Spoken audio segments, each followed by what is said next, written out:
Good morning. Welcome to Modernizing America's Care for Better Health. My name is Jacob Shiff, and I'm Chief AI and Technology Officer at the CMS Innovation Center, where I focus on policy to enable the effective adoption of technology by providers, payers, and patients. Thank you for coming today and tuning in virtually. We have an amazing lineup of speakers this morning from across Health and Human Services, as well as from a few outside of it. We'll jump right into it. I'm thrilled to introduce as our first speaker a leader from across the administration, and in particular within CMS and HHS, Amy Gleason.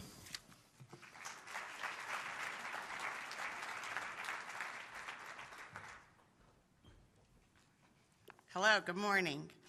I'm thrilled to be here today to celebrate the launch of the Access Model. Today is a big day for innovation, for care transformation, and most importantly, for patients. In July, we announced the CMS Health Tech ecosystem at the White House. It was a different kind of initiative, not one through regulation that brings change over years, but one that's a voluntary effort meant to drive change quickly, in fact, just in months.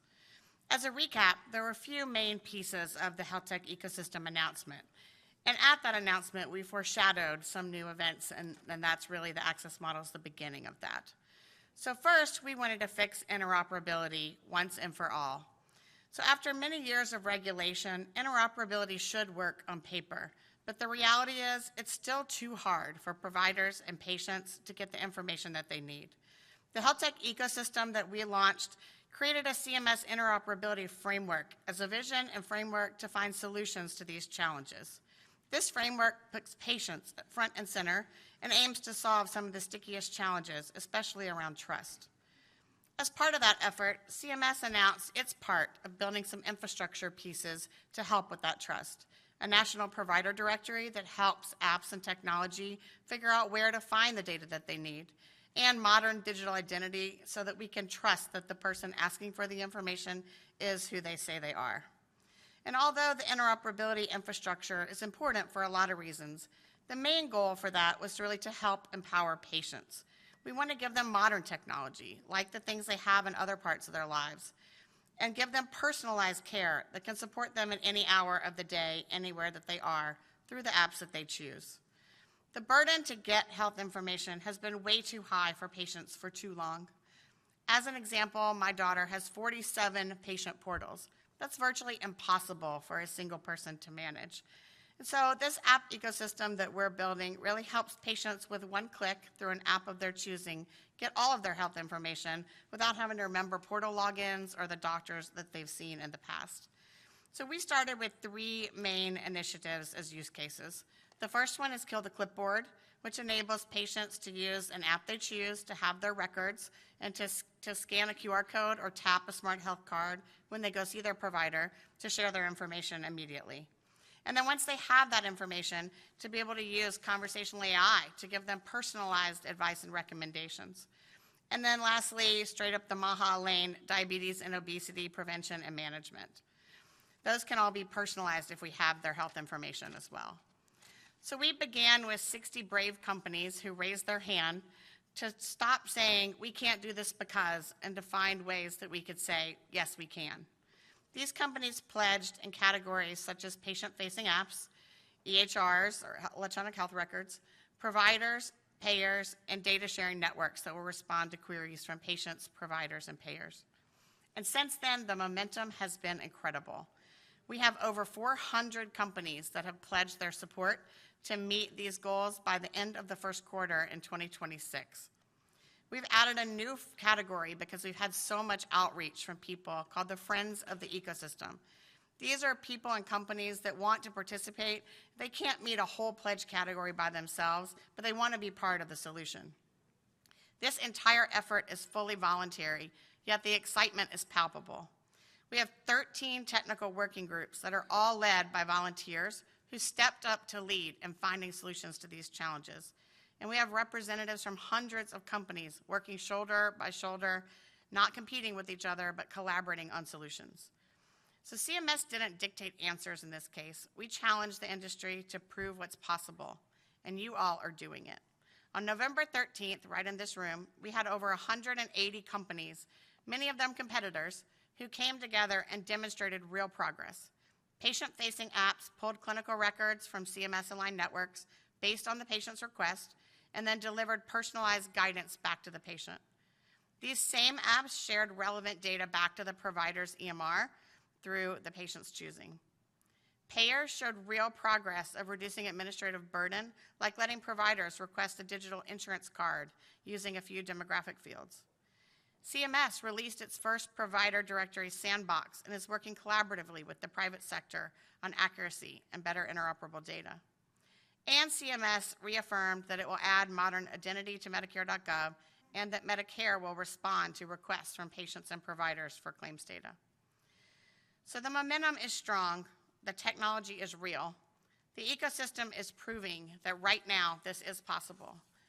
But there's been one thing missing: a payment mechanism that supports technology-enabled care and the providers who use it.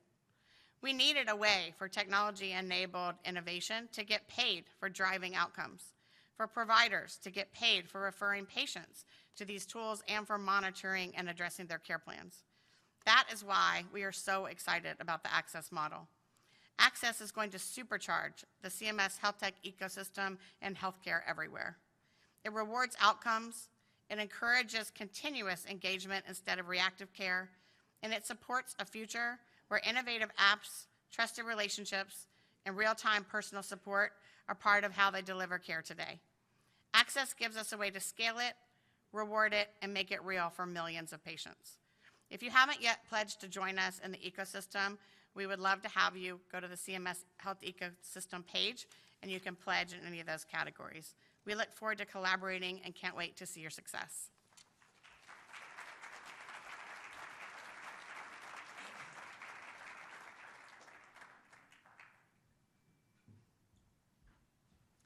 Thank you, Amy. Next up, we have a man who needs no introduction, CMS Administrator Dr. Mehmet Oz.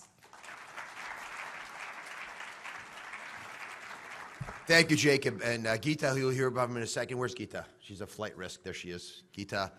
And Abe Sutton, who is not here today because he had a baby 2 days ago. And his son is doing wonderfully well. He's already teaching him words. I could see it happening. But if you knew Abe Sutton, and many of you do, you'll appreciate what a blessing it is for him to be able to bring another child into this existence. I was asked yesterday about some new data that had come out on growth rates of healthcare expenses in this country, and it's around 8% predicted growth rates. There's some places, commercial insurance is increasing at around 9% next year predicted. And that is more than twice the growth of the GDP. And the question I was asked is, what are you going to do about it? And we can focus on lots of ideas, and we have many of them, but it fundamentally comes down to our ability to empower patients with better information and incentivize providers to use that now empowered patient in order to make, they're clearly the biggest stakeholder, make them the one actually driving the economic engine of the system. So much of what this administration is trying to do by putting information and transparency into the system will allow it to function more like a market, and we believe allow the health economy to grow at a rate similar to the GDP rather than at twice that rate. Because we risk becoming one massive healthcare system with a country attached to it.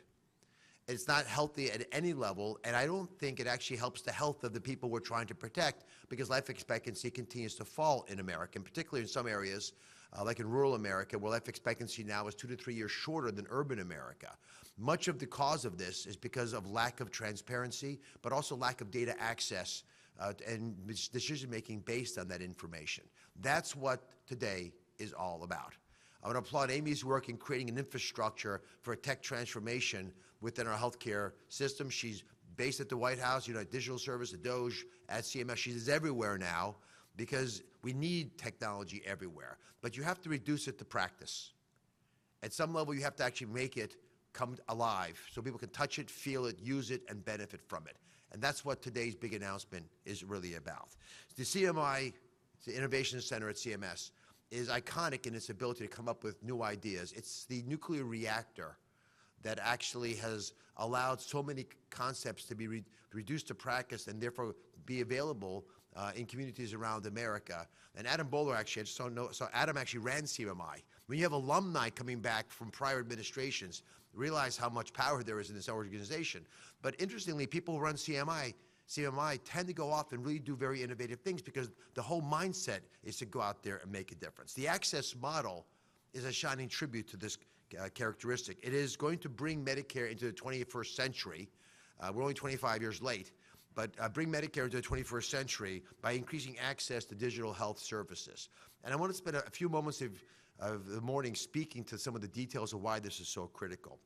For the first time, it's going to give beneficiaries of original Medicare and their providers access to high-value, technology-first, supportive care options that I think are going to make a massive difference, specifically preventing and managing chronic diseases and diseases that people tend to be a little bit reluctant to talk about, like mental health conditions. It's a program that will help patients. It's a win for them. It's a win for providers. It's a win for the American taxpayer. It's a win for America. And I want to make sure that you all know that the CMI program that put this together is uniquely responsible. They took months and months of hard work with a wonderful team that has grown quite dramatically under Abe Sutton's leadership and allowed us to today recognize something with full fruition. The team has been working hard at access for a bunch of reasons. One, we needed to be able to crack the code on a few elements of this process, of the puzzle, because we knew there were too many people with chronic health conditions who could otherwise be left dealing with those problems the way they have historically been addressing them, which is either not doing it at all or putting together piecemeal programs. They need, want, and deserve these programs. They will now start to get them.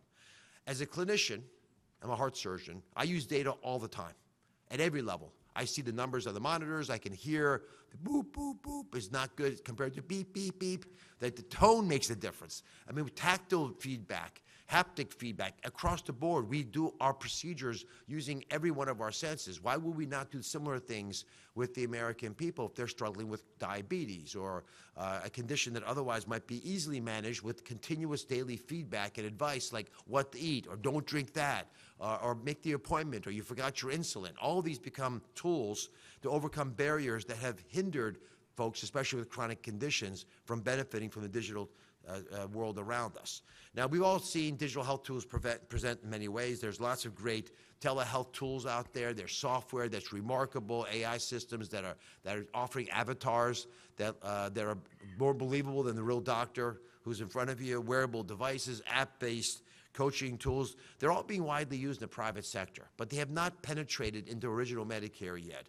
And CMS does not have a path. We don't have a way to do it. That's why CMMI exists, to allow us to find a path for financing these options and to complement traditional care, high-quality clinical care with these additional tools. In response to this battle, we have created a 10-year voluntary model that's designated to provide Medicare with an on-ramp for digital health and digital therapeutic solutions that providers can now use and get reimbursed for. And right now, they don't have an option anyway, so any option's better, but this is a pretty top-notch solution that has come forward that's going to be able to help providers treat Medicare beneficiaries. The access model specifically introduces an outcome-aligned payment option to support high-value technology-enabled care that rewards results. We didn't want to pay for churn. We didn't want to pay for the use of the app. The fact that you're trying it out doesn't matter to us. We want to know, do the outcomes, clinical outcomes, vary? Because if they do, we think it's worth paying more for it. And we want to pay enough money that this becomes an interesting business opportunity for sponsors all around the world. And I say that with a great desire to highlight that we want people to make money building these solutions. That we're open for business. We want you to be open for business. We want you to come to us with ideas. And because it's an attractive option, we want innovative people to be able to build companies without having to giving it all away because it's such a high-risk endeavor. But we want outcomes. We don't want engagement. And the outcomes themselves will speak, like most other clinical interventions, to the way CMS does its math. Can OACT, our actuarial group, actually show that we'll be saving money for the American taxpayer, and for that reason offer higher and higher rewards to people who are able to reduce A1Cs or whatever endpoint we decide to use. It's going to give clinicians and patients new options, especially if they're in parts of the country where we don't have enough providers. And I mentioned rural health care. We've got the $50 billion Rural Health Transformation Fund that Emily Chen, who's in the back here somewhere, wrote the notice of funding opportunity for. These programs are going to work because states can now begin to use this massive bolus of cash to begin to use tools and apps that we think will be transformative. The access model sets the right incentives so we're technology forward in much of our ideas, use technology to increase access, and most importantly, we believe actually provide such great value that it reduce the overall tax bill for the American people. At its crux, this technology is about expanding technology and the role that it plays by empowering people, expanding access, and increasing choice. And that's what access has always been about. It's what it will always be about. And you're at the tip of the spear for making that happen. So God bless you for making time, and I look forward to the speakers who come after me. Jacob, who's a superstar in his own right.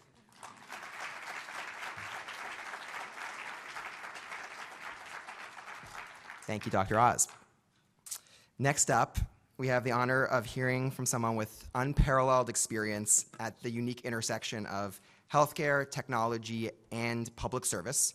We really couldn't ask for someone better to speak on the subject of modernizing care. It's my pleasure to introduce Deputy Secretary of Health and Human Services, Jim O'Neill.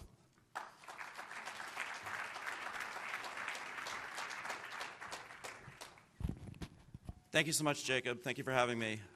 Everyone, good morning. Welcome to HHS.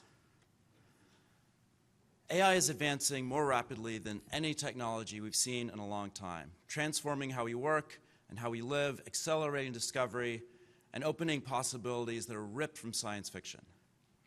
But even as America leads the world in innovation, we continue to face a stark and urgent reality. The cost of healthcare remains unsustainably high, straining families, straining providers, straining our entire society. And despite all this spending, we have poor incentives, we have a broken industry, and we have poor nutrition, and all these things continue to drag our health downward. But we are changing this trajectory. In most industries, innovation, including AI, are providing benefits every day in most areas of life for most Americans. Our computers are better and faster and cheaper. Our telecommunications are better and faster and cheaper. But our healthcare so far isn't. But AI offers us an opportunity, along with other reforms that we're doing, to reshape the healthcare industry and make it part of the solution. At HHS, we're all in on AI. We're committed to leading, not following, and unlocking AI's deflationary, quality-enhancing potential. And we've already taken several important steps. In September, I made a custom version of an LLM available to all 65,000 employees here. And yesterday, I added a second competing model. We're the first federal department to take these steps. And we are improving the productivity of the people that work here. Today, we are launching the HHS AI Strategy 1.0, a roadmap for AI technology innovation throughout HHS, which will supercharge our own internal operations with an AI-empowered workforce and the best technology we have from AI. This will help us in the future accelerate approvals for new drugs and biologics at FDA, fight fraud and improve claim adjudication at CMS, and streamline grant reviews across the department. Looking beyond the internal applications within HHS, our vision for AI's role in healthcare is broad ambition and focused on real outcomes for patients and providers. We believe AI will enhance quality, expand access, and reduce costs, all while strengthening public health and safety. I'll mention three. First, we're exploring new reimbursement pathways that allow innovators to scale high-value technologies quickly and profitably. Payment for innovative care will determine whether it reaches patients and whether it improves outcomes while lowering costs. Without the right reimbursement structures, even the most promising tools will never achieve widespread adoption. The access model will help us build the evidence base we need to design a reimbursement framework for technology and AI in healthcare. Our announcement today marks the first step toward a more flexible payment system that rewards innovative health tech and improved patient outcomes. Second, we're committed to providing regulatory clarity so that developers are empowered to deliver safe, effective tools to patients and clinicians more quickly. Regulation should protect patients, but it should also enable innovation. At FDA, at the Office of National Coordinator for Health IT, and at CMS, we recognize that AI is evolving rapidly, and we need frameworks that keep pace with, rather than standing in the way of, innovation and access to this innovation. As a key pillar of our regulatory framework, we will ensure that payers, patients, and providers have full visibility into de-identified patient data. Not only will this help protect patients, it will enable a positive feedback loop in which real-time data drives continuous product improvement. Later this morning, you'll hear about Tempo, an exciting FDA initiative that will put innovative health tech solutions into patients' hands more quickly. Third, we're directing federal research and development dollars toward the biggest problems facing patients and providers, from early detection of illness to chronic disease management to reducing administrative burdens. The leaders gathered here today, healthcare and tech innovators from across America, represent the best of what this country can achieve when we work together. Baby Sutton will grow up healthy in an America benefiting from all of our work. HHS is committed to partnering with you to usher in a new era of innovation, to improve quality, reduce costs, and make America healthy again. Thank you.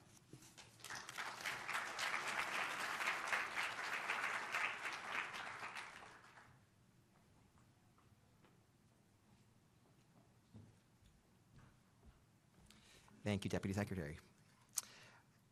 Next, we'll hear from Gita, who serves as Chief of Staff at the CMS Innovation Center and will provide more context on the access model and how it fits into the broader Innovation Center strategy.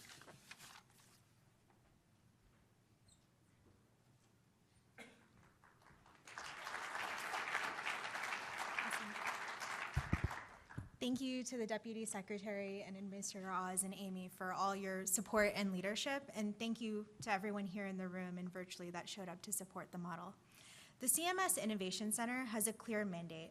We test new ways of reimbursing and delivering care to improve patient outcomes while lowering healthcare costs. Our work is guided by 3 core pillars. First, to promote evidence-based prevention, helping people avoid disease where we can by enabling more upstream support and manage chronic conditions effectively when we can't. Second, to empower people to achieve their health goals so that patients are in the driver's seat of their own care, with data, tools, and care arrangements that fit and support their lives outside of the medical office visit. And finally, to drive choice and competition, so patients and clinicians have real options among high-quality organizations that are accountable for results. Underneath these pillars, we have a foundation of protecting the federal taxpayers by focusing on models that not only deliver better outcomes, but also have a credible path to savings. Access is a pivotal step that brings these 3 pillars to life to combat chronic conditions with technology-enabled care.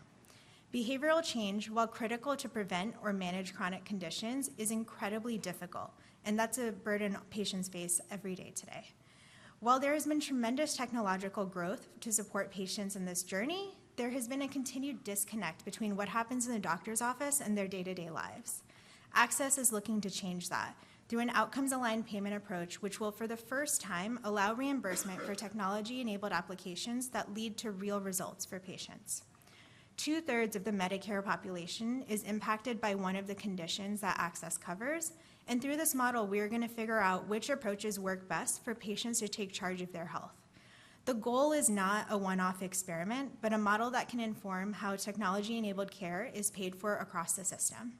And so with that, I'm going to hand it back to Jacob to actually walk through some of the more details of the model for y'all.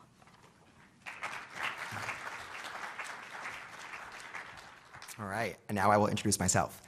We're going to jump into it and give a little more details around the meat of the model. So if you'll indulge me, we'll spend about 10 minutes getting into some of those specifics. As the name implies, the model Access is focused on increasing patient and clinician access to effective technology-supported care options for chronic condition. We don't have to spend too much time talking about the problem. I think others have described that. We have a crisis in this country of chronic disease. Millions of Americans struggling with hypertension, depression, pain. We also have a clinician workforce that is overworked, overstretched. Modern technologies present a unique opportunity for us to empower patients and clinicians to really extend care beyond the clinic and ultimately help people live better lives. But as we've heard earlier, today's payment options really haven't caught up with that. And as a result, clinicians are constrained in how they can deliver care, patients are deprived of these options, and the system as a whole is worse off. And that's really where Access enters the scene. It introduces a new payment option, outcome-aligned payments, that emphasizes outcomes rather than activities and enables technology-supported care that truly improves patients' health. Participating organizations in the model will receive predictable payments for helping patients manage qualifying chronic conditions, and they'll earn the full amount when that patient meets measurable health goals relative to where they started, a reduction in their blood pressure, an improvement in their pain symptoms.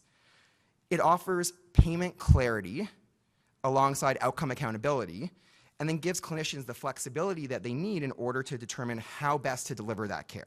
So we're not micromanaging the practice of medicine, but rather we're communicating what we expect to see and giving flexibility around how that can best be achieved, including through the use of effective technologies. It focuses on conditions that affect more than 2/3 of people with Medicare. So this is not a small swing. Organizations can enroll a patient into a track which groups related conditions that have similar types and level of care, which really supports integrated patient-centered care. They're then responsible for capturing the baseline measure for the conditions in that track. What is their starting blood pressure? What is their starting weight? And then supporting patients to achieve improvement or control relative to where they started.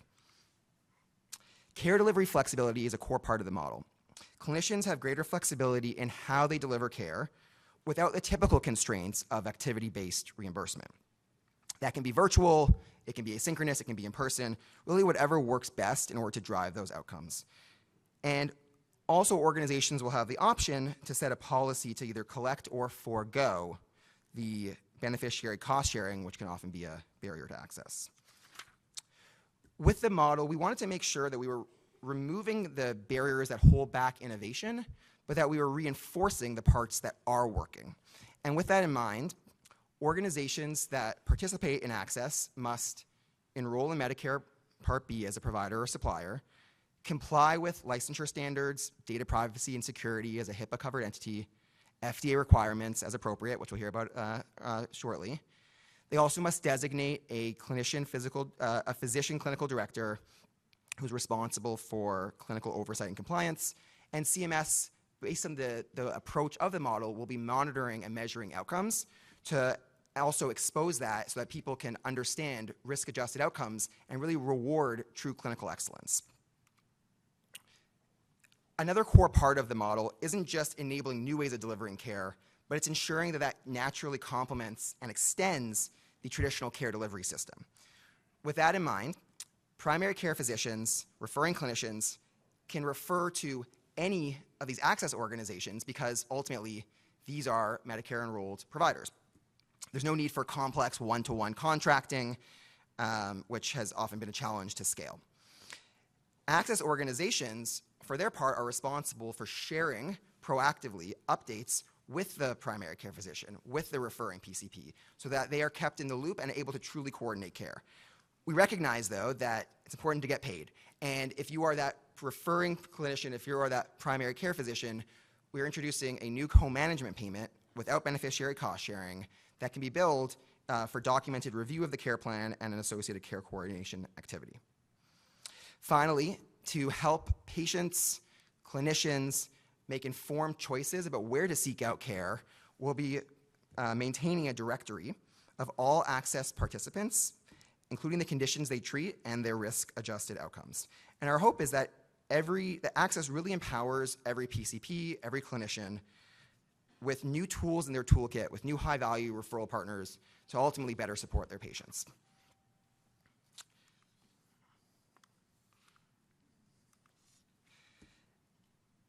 Another element of the model is that it really puts prevention at its center. By rewarding improvement or control on the leading indicators of disease, blood pressure, weight, A1C, cholesterol, we can reward organizations for keeping people healthy. I often think, in many ways, we know how to avoid most disease that will occur 10 years from now if we only had a better way of supporting patients in preventing the elevated blood pressure, their weight. To date, we haven't really enabled that. With Access Model, hopefully will, and a lot of disease that would have otherwise happened won't be seen tomorrow. The model is really scaled for system-wide impact. It uses standard billing infrastructure so that organizations in general, other payers can sign on to it. We'll be making an announcement about that shortly.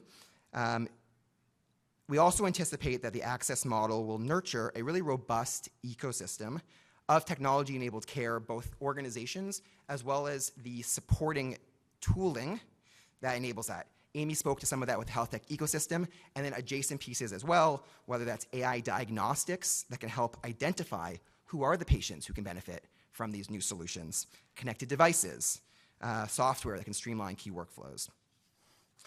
And finally, outcome-aligned payments align payers, providers, and patients around what really matters most, which is innovation that truly delivers better health at an affordable cost.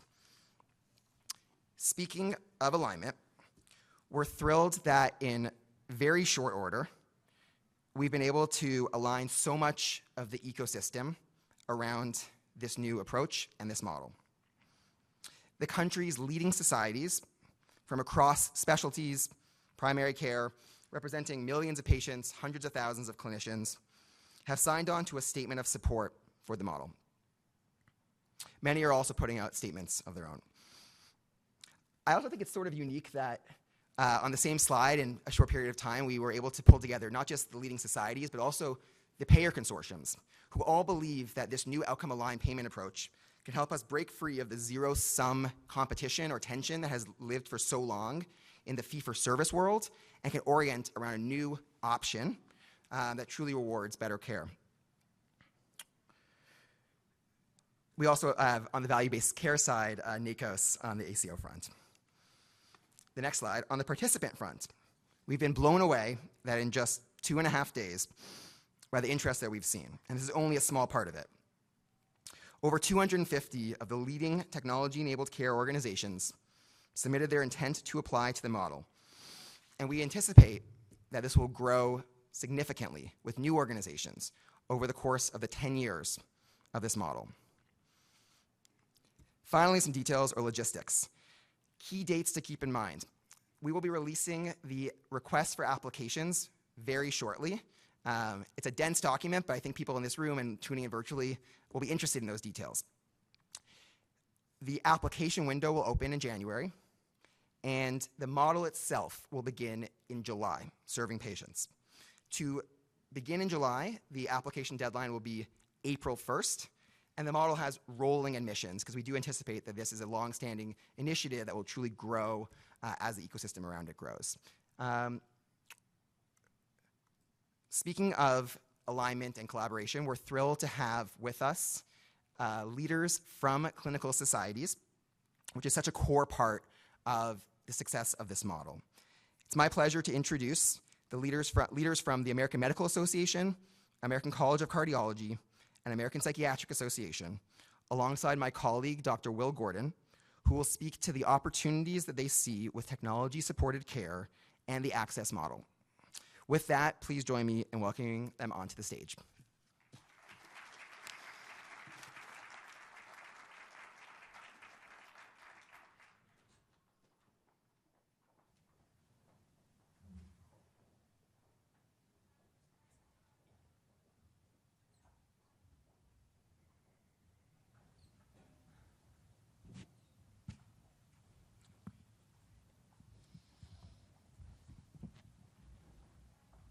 Just checking. Dr. White is backstage. He's coming in a second.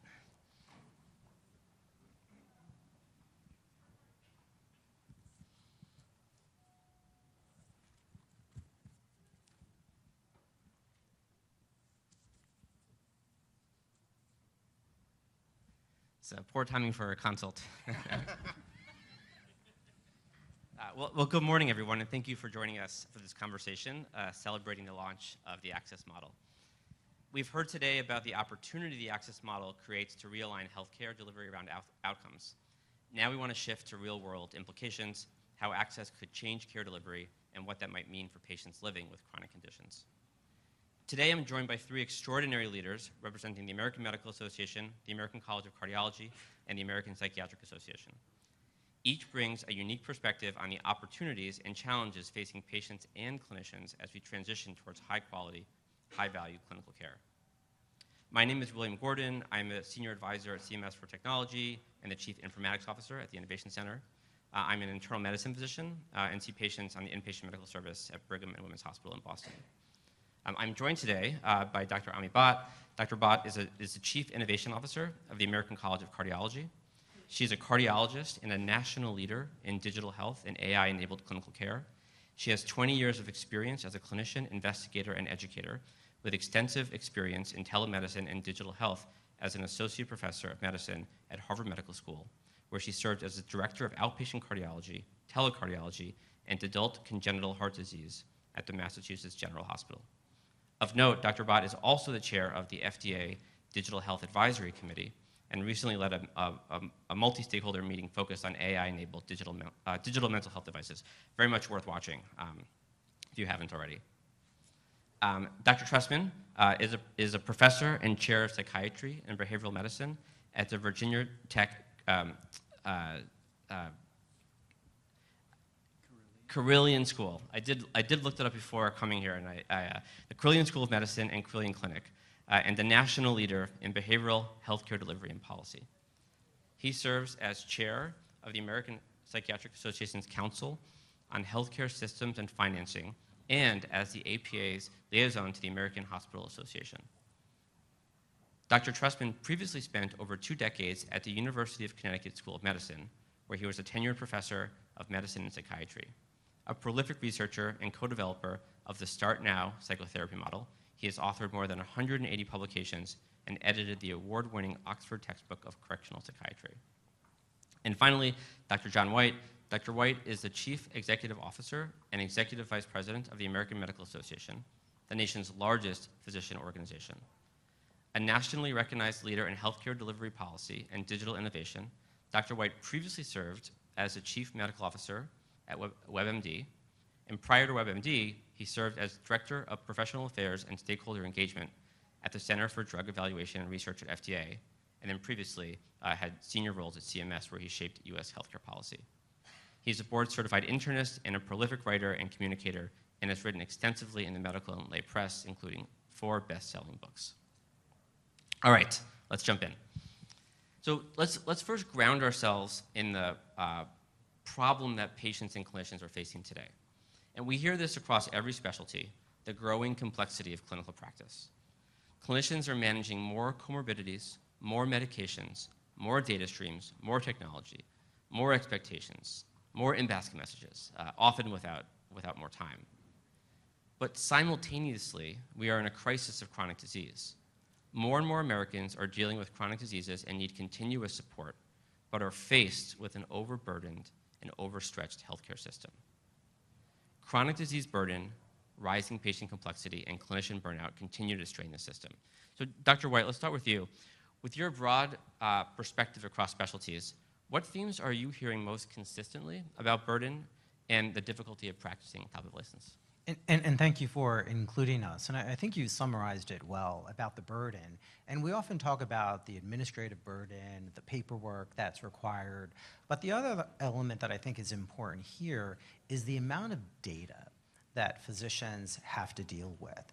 And it's not about more data, it's about better data. And that's what I think we're talking about today. How do we have more continuous data? How do we have personalized data? How do we have data that knows it's going to improve outcomes? That's what clinicians are interested in, and that's what they'll be talking about. It's the acuity of the patients, as you commented, that are sicker today. We have less time to spend with each patient. The data that they currently may be collecting is still issues of interoperability. And then there's measures that you wonder, why are you doing if they're really impacting clinical care? So I think this is addressing some of those issues and acknowledging what physicians need to provide better care to patients. Fantastic. Dr. Trussman, according to Mental Health America, here in the audience, almost a quarter of adults in the U.S. experienced a mental illness in the past year. More than half did not receive treatment. We know access challenges in mental and behavioral health remain substantial. What pain points are your members seeing? Our clinicians, our physicians are seeing substantial challenges as they have been. There's been a perfect storm of an improvement in people being willing to come forward to talk about psychiatric illness, particularly depression and anxiety, at a time when there are relatively few access points. There are relatively few, way too few psychiatrists now, and the projection is that there are going to be relatively fewer of us in the years ahead. So the challenge is, in limited time, how do we access our patients? How do we support them? And very, very few of our patients present with only a psychiatric condition. The vast majority of our Medicare patients have co-occurring cardiac conditions, metabolic conditions, orthopedic conditions. Chronic pain is a profound issue. So the complexity and the access to coordinated care is a critical issue. So those are all of the pain points. And I have to agree, the administrative burdens are significant, but the more profound challenges are really the support for decision making. And our role as physicians, we don't control people's lives, they do. We are the experts who are intended to provide the necessary information to help our patients make decisions and empower them in their lives. So improved coordination of care and access to all of the integrated care and coordinating among ourselves is critical and lacking in the current system. I think fantastic. Well, not fantastic, but great points. Dr. Bott, where are you already seeing new care models or technologies make a real difference for clinicians or patients? What's actually working today? Yeah, it's a great question. Thank you for having all of us, by the way. This is a great program, and we're excited for it. Cardiovascular disease, #1 killer of Americans, period. Also turns out, largely, almost fully preventable. And when we think about how, it's the cardiovascular risk factor. So I'll do 3 examples. One technology that's been really great has been the ability to actually measure blood pressure in the community where you live. It sounds like a simple thing, but everybody here who's older than me, you can guess how old that is, 1 out of 2 of you actually have high blood pressure. And we don't address it appropriately. It's an epidemic. And so importantly, being able to measure blood pressure in your home where you live, have that information sent back, managed by somebody in the clinical universe, not necessarily your primary care physician only, somebody, and then get information back to you still in the community where you live at home is important. And we have programs that do that. If you think about chronic disease care, it's a pyramid. The majority of people live in the bottom of the pyramid. I have chronic disease, hypertension, something else, and I'm managing it on my own at home. Then we have rising risk. So now the systems that we see for hypertension management tell us not only are you at your baseline, notice the word your baseline, personalized. Not all of us have the same baseline blood pressure. Not only are you at your baseline, but hey, you are now out of range and we should do something, and then we correct you where you live. Problem is these things don't scale. Largely they don't scale because of technology and payment. And so today is an exciting day for programs like that. So that's the first and I think most important one, which is the preventative measures that we can do like hypertension. The second, I just want to address generative AI. How many people here have used ChatGPT or Gemini or something? Right? Okay. Keep your hand up if you've used it for healthcare. Just admit it. Come on. Okay. Ideally not your patients, maybe yourself. Don't put real data in there. Okay. But generative AI, important, because now we're seeing generative AI specific for medicine. These models have trusted information about healthcare that for now, clinicians can use, ideally, eventually patients can use. And so I think that's going to be a real movement that's already starting, because guideline-directed medical therapy is out there, but majority of people in any field aren't receiving it. And so how do you get better care to the patients? You educate the people in the community, you educate the patients, and you increase the workforce by not just relying on the Harvard cardiologist, but relying on the people in the community caring for patients. And that means all of us as caregivers. So I think that's the second. And then the third, I don't want to leave old things alone, because I started here, and I think many people started in telemedicine.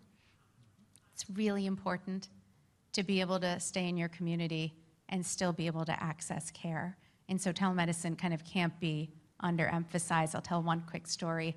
One of the first times I used telemedicine in 2013, I had a 40-year-old patient, third heart surgery that he needed. And I was going to bring him into the office, and I was going to hold his hand and tell him he needed a third heart surgery, and he refused. He made me do it over virtual medicine. And when we finished, he looked me right in the eye in the camera after his wife had left the room and said, "Thank you." And I was like, "Why are you thanking me? This is your third surgery." He said, "No, thank you for letting me be in my home with my family.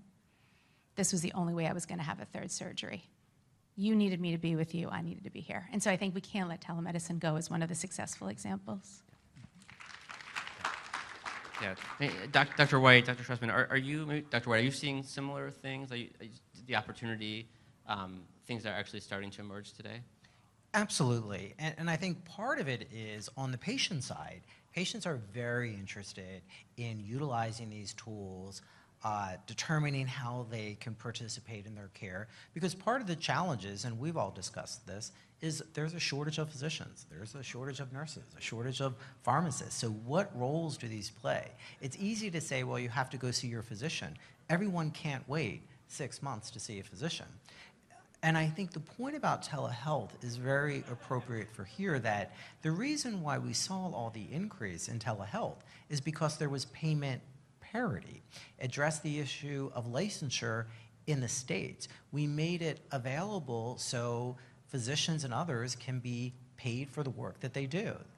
We have to be realistic. That's relevant. People aren't going to do necessarily what they're not paid for, but it was also leading to better outcomes.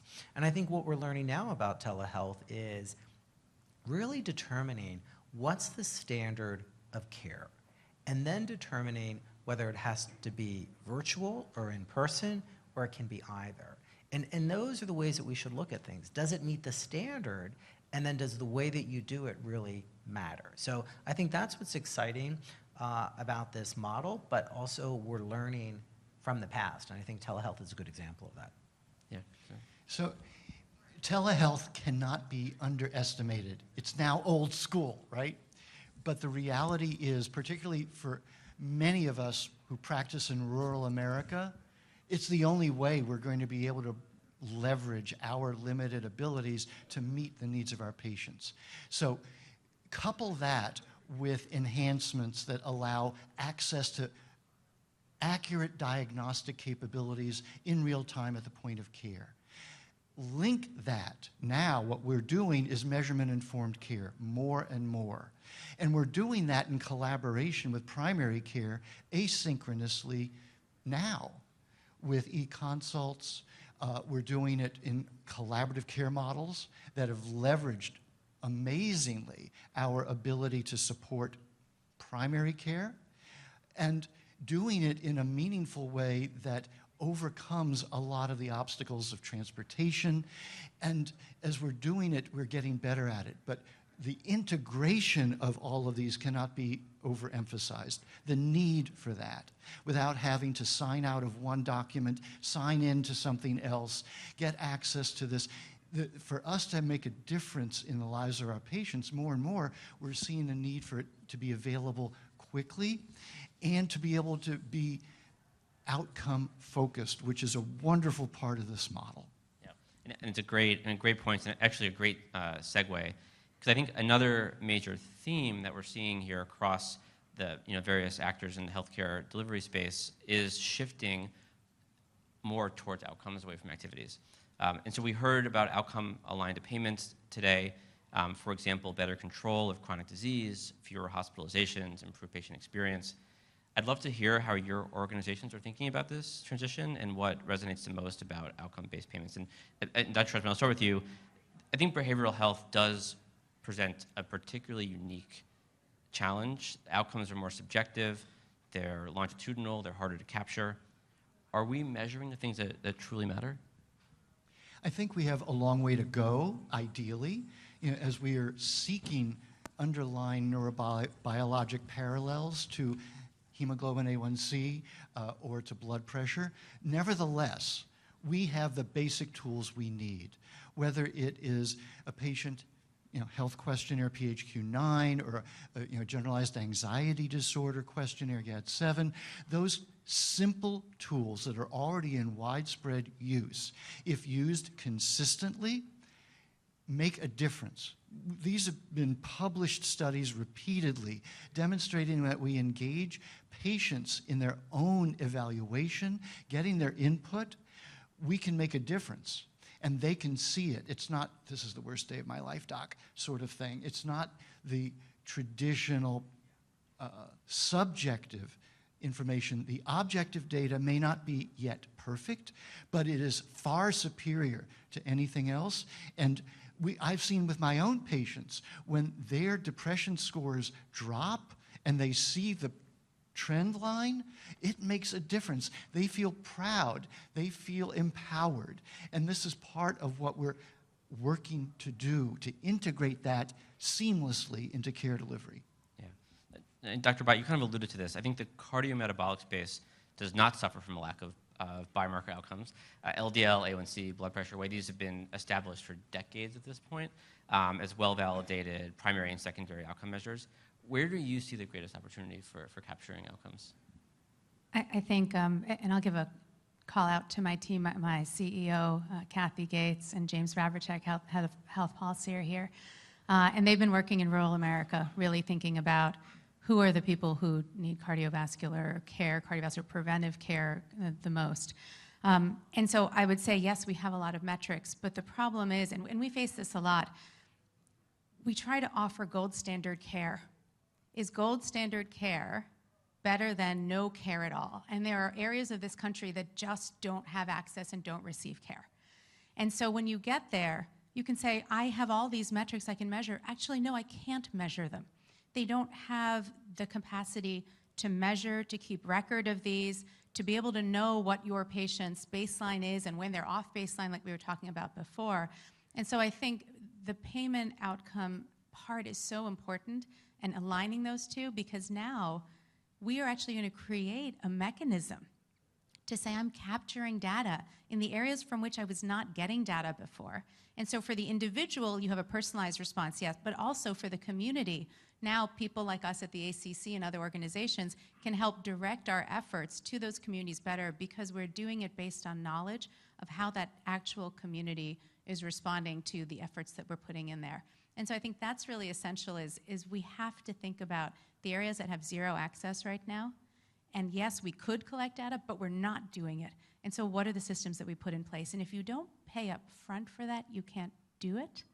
I think that's something that we forget. Hey, there's a payment code for it. Well, there may be, but I can't actually get this digital health mechanism, this data capturing mechanism into my hospital system because I'm running on like net zero margin or worse. And so I think that's really important, is that access is coming because payment is coming. Yeah.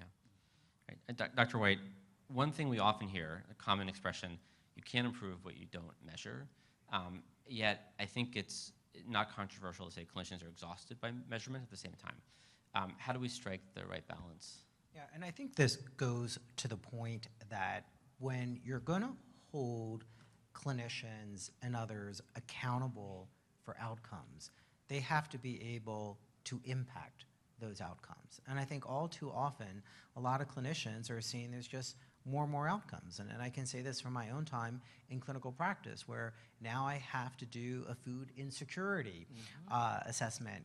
Can I really impact that? Not that it's not important, but as a physician, I may not be the best person to have influence over that. So it goes back to the point, we need to have better data, maybe less data in a way, for which we can actually impact. I love the point about there's a lot of metrics. Yes, there are, and I can't impact all of them. Measure me by what I can impact and hold me accountable for that.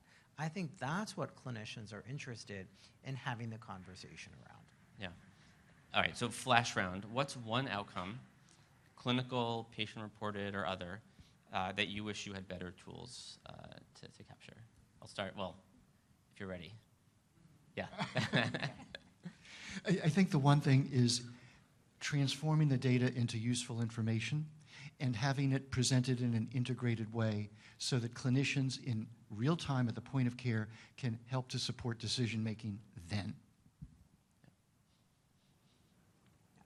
I mean, I may take a more tactical approach even when we talk about making America healthy again, what's going to have impact. We all know the value of sleep. We don't really measure sleep. We don't talk about sleep. I learned a couple years ago, someone said to me, if you really want to know how someone is feeling, you don't do the perfunctory in the office, how are you? Fine, how are you? You say, how did you sleep last night? How did you sleep last night? People will tell you the truth about it. And what I think is interesting about what we're talking about today in tech-enabled care, we have tools that can measure sleep. Some of them can measure sleep apnea. Are they ready for prime time yet? I'm not sure, but they're going to get better. And here's the perfect example. Am I going to believe in the fidelity of the data from a wearable about sleep? And if I do, can I get reimbursed for it? Is it going to feed into the medical record where it needs to feed into the medical record? Is it going to generate a report that insurance is going to accept? This is the type of outcome and discussion that we want to have to improve patients' health. So it's as you're talking about, it's the outcome, but then it's also the payment model as well. Okay, I don't have a word for my thing. I'm going to try to describe it. It's not health literacy at the patient level, and it's not engagement, because we know that just using the blood pressure cuff isn't enough. So I don't have a word for what I'm thinking of, but I'll describe it, which is maybe like a net promoter score from a patient, and a patient saying, I feel like a partner in my care. Like, I feel like an equal partner in my health care. Whatever, if we could measure that, I think that would be incredible, because that's what we're aiming for. We're not aiming to do things to people, right? And we're not expecting people to figure out how to do it on their own. And so whatever that net promoter score of a patient saying, I feel like a partner in my care, I want that measure. Yeah.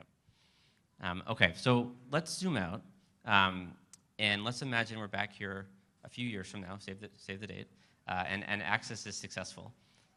Maybe very briefly, what do you think will be different in the day-to-day lives of your members, and I think most importantly for the patients they care for? Maybe I'll start, Dr. Watt. I can go first this time. Yeah. Our clinician members will get more time with the patients, and the patients will feel seen, whether they're at home or in the office, they'll feel seen. I think that's the future that we're aiming for. Yeah. That's just that our physicians feel empowered to support our patients and have the time that they need to make those decisions in a thoughtful way. Dr. White? I think we're going to shift care from the classic hospital setting to more of the ambulatory care setting and even the home setting. And that's not something that we truly have right now. Great. Save the date a few years from now. So thank you to our panelists. Really, I think, tremendous insights in a dynamic discussion. I think what we heard is a very compelling story, and probably, again, not controversial. Patients need better access. Clinicians need relief and the ability to help patients. And that outcome online payments are exciting, but only with meaningful measures that are actually measurable and better data. So I think we really need to continue building toward this learning healthcare system where clinicians have the support and tools they need to deliver on this excellent care. So as we move forward, really the collaboration between CMS, professional societies, physicians, and patients will be essential. And so thank you again to our speakers, and thank you to everyone working to make care better for millions of Americans. Thank you.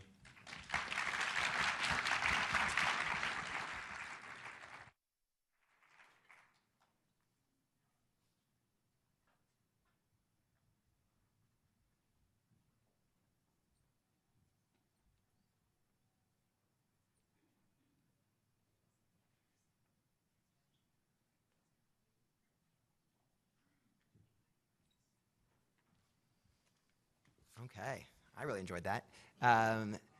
Next up, we recognize payment policy is one of the most important legs of the stool, but there is more that we need in order to truly unlock innovation.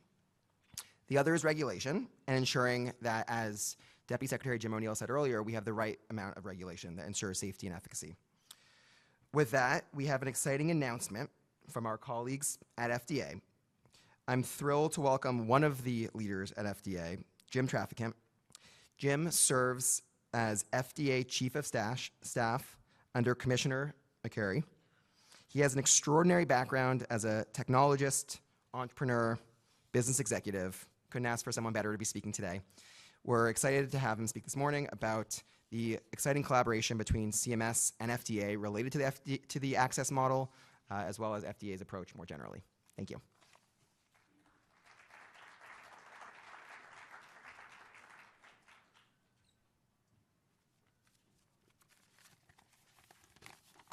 Hey, it's great to be with you. As Jacob said, I'm Jim Traficant with the Chief of Staff at the FDA, and I'm here on behalf of Commissioner McCary and also Dr. Michelle Tarver, who is the CDRH Director. She couldn't be here. They're both speaking in New York today. And it's a privilege for FDA to collaborate with CMS Innovation and to support the Access program being heralded here today. And it's also part of the FDA mission. And I love serving at the FDA. I've had 2 liver transplants, and in my first one, access to an experimental drug through FDA's compassionate use saved my life. And I never imagined I'd get a chance to serve at FDA out of gratitude for that gift. It's just amazing. Commissioner McCary is leveraging gold standard science and technology innovation to transform FDA into a collaborative enterprise. Everything we focus on is to drive better outcomes for patients and affordability for the American people. And under Dr. McCary's leadership, we're putting the F back in FDA, focusing on food, better food, and healthier food for our children, so that we're not paying for it years later in Medicare and Medicaid. We're accelerating cures and breakthrough therapies, enhancing our global competitiveness by streamlining regulatory processes, providing clarity to industry and better communication, and delivering on our promises, hitting our user fee agreements. And all of this is undergirded by better technology. It's kind of remarkable what's happening at the FDA. Historically, all the centers had their own IT. It was all different. And for those of you that have interacted where you've got a combination drug, you would have different applications going into different centers, and the centers didn't talk. That was then. It's not now. We're changing it. And it's kind of exciting, honestly, to be part of it. From a technology standpoint, we're modernizing with common data models, common platforms, common processes, and common sense. We're leveraging AI to streamline regulatory workflows, implementing shared services to drive out all that redundancy that I just described, and align our work across medical products, food, cosmetics, tobacco, and veterinary. In fact, earlier this week we announced we're recommending computational models over animal testing when we're dealing with monoclonal antibodies. All the data shows that AI is better, so let's use it. And all of this is part of our roadmap to leverage data and AI and reduce animal testing in drug development. And with regard to our pivot to shared services, I mentioned all the redundancy that was occurring within the centers. We consolidated all of that, and we're now delivering equivalent operational support that we had a year ago with less than half the staff. It's just a remarkable pivot. And we're also working across government to do even more for the American people. And it's rare in government. For those of you that have served in the federal sector, you'll appreciate this and probably recognize it already. It's why you're here. But to have alignment with the HHS secretary and you see the optives collaborating, it's so in uniform, flying in formation, if you will, that's extremely rare. Secretary Kennedy's leadership, it's a reality under this administration. You can see it with Dr. Oz, Dr. McCary, Dr. Bhattacharya, DepSec O'Neill, as he was describing our program even today. High degree of collaboration. It's a very unique time. And at FDA, CDRH's mission, that's our Center for Device and Radiological Health, our mission is to catalyze innovative, safe, effective, and high-quality medical devices. Most of you have been part of it. We regulate innovation within the parameters of safety and effectiveness, which are our guiding principles for helping emerging digital health devices ultimately benefit the American people with their health and wellness. And with the explosion of digital health technologies, we have a unique opportunity here to extend care to corners of the country that have historically gone without. Traditional healthcare is facing incredible challenges. A lot of it's been discussed already, but technology is foundational to addressing them. The American Medical Association estimates 35% of doctors are near retirement. And when we look at the medical schools, we've only got capacity to fill about 19% of that. So where's the rest of it going to come? Has to come with technology. On top of this, we're seeing more physicians opt for non-clinical career paths. Technology is key to bending the cost curve that you heard Dr. Oz speak to earlier. It's also key to improving health, affordability, and access to care. It's estimated more than 30 million people live in primary healthcare deserts. At the same time, we're hearing these chronic diseases just skyrocket. Jacob talked about it. You know, access is designed to address 2/3 of the population in Medicare. It's a big swing. And FDA is also innovating in partnership with CMS and across government, NIH included, to attack these challenges. We have a pilot we've created called Home as a Healthcare Hub. It reimagines how home as a setting for enhancing care, wellness, and prevention. And our goal is to accelerate access to quality care wherever you live in the country and to get rid of these primary care deserts. We envision a future where medical technologies, like we experience consumer technology, seamless, integrated, intuitive, and helping people readily prevent and manage chronic conditions at home. But our job in government is to turn vision into reality. Early input from regulators, providers, payers, patients are all essential to improving the journey from device concept to adoption. And to facilitate this even more, CDRH put in another innovative pilot called TAP, and it's for our Total Product Lifecycle Advisory Program. And it works really closely with breakthrough device developers in the cardiovascular, physical medicine, neurological, psychiatric, ophthalmic, orthopedic, and radiologic specialties. Really remarkable. And the goal is to provide timely input from the healthcare ecosystem to help these devices move quicker through the process to approval and bridge the gap between device approval and reimbursement, thus the partnership with CMS. And all of these innovative programs I just described are the undergirding for why we're here today. Today, FDA, in collaboration with CMS, is announcing a new pilot. You heard the Deputy Secretary O'Neill talk about it. It's called TEMPO. TEMPO is an acronym for Technology-Enabled Meaningful Patient Outcomes for Digital Health Devices. TEMPO is an FDA initiative for manufacturers of certain digital health devices that desire to work within the CMS access system for an intended use that would typically require FDA pre-market authorization, but you haven't received that authorization, so now what do you do? But under the TEMPO pilot, device manufacturers can request that FDA exercise enforcement discretion, and when their device is offered inside of the access model, you can get even an exemption from FDA pre-market authorization. Access participants may use a device consistent with any plan for mitigating risks to patients and collecting, monitoring, analyzing, and reporting real-world performance data that the manufacturer has discussed with FDA in connection with FDA's determination that it's appropriate to exercise enforcement discretion for the device under the TEMPO pilot. So you can see CMS, we're coming together to make this happen. And with access participation, devices under the TEMPO pilot will generate real-world data that may support assessment of safety, performance, and potential future FDA marketing approvals. And additional data collection beyond what is ordinarily reported within access can also be negotiated and may be provided to FDA as agreed upon with FDA. Of course, the pilot is optional, but it might be of particular value for companies developing certain digital health devices that would generally require this pre-market authorization. And by facilitating use of those devices in a controlled context, we can accelerate access to the market for these breakthrough therapies. And a couple of conditions, and we're going to learn more about this, and I'll just give you some ways to find out all the details. Access participants that choose to use a device in the TEMPO pilot associated with access will need to obtain enhanced consent from enrolled beneficiaries, informing them that the device is participating in an FDA pilot, and that certain data will be shared with FDA consistent with all the applicable federal security and privacy standards. Ultimately, FDA Tempo, this pilot is a regulatory sandbox to facilitate digital health technologies that improve health outcomes. That's what we're about here at HHS and FDA. Manufacturers interested in Tempo should apply directly to FDA once the application process opens. You can expect that to be early next year. We'll be issuing a Federal Register notice soon with additional details regarding participation. So you'll want to look for that and then jump into the program.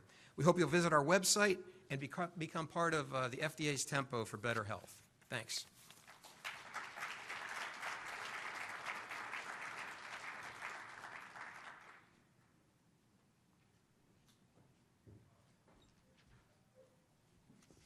Thank you very much. It's on the personal side, it's been a pleasure working with our colleagues at FDA, including Michelle Tarver, who couldn't be here today. And we're very excited about the Tempo initiative. All right, so we're wrapping up. Over the course of this morning, we've talked about some of the challenges that are facing the country: rampant chronic disease, rising costs, overstretched clinicians. We've also talked about what's possible. Technology is no longer the barrier. What has been the regulatory and payment piece. And today, we're very excited about what we've discussed: FDA's Tempo program, the CMS health tech ecosystem, and of course, the newly announced access model and its outcome-aligned payment option. It's our belief that there is a world of opportunity ahead for those in the room and those tuning in virtually, and we're very excited to see everyone participate and truly realize this potential to ultimately make innovation a driver of better health for millions of people. Thank you for coming.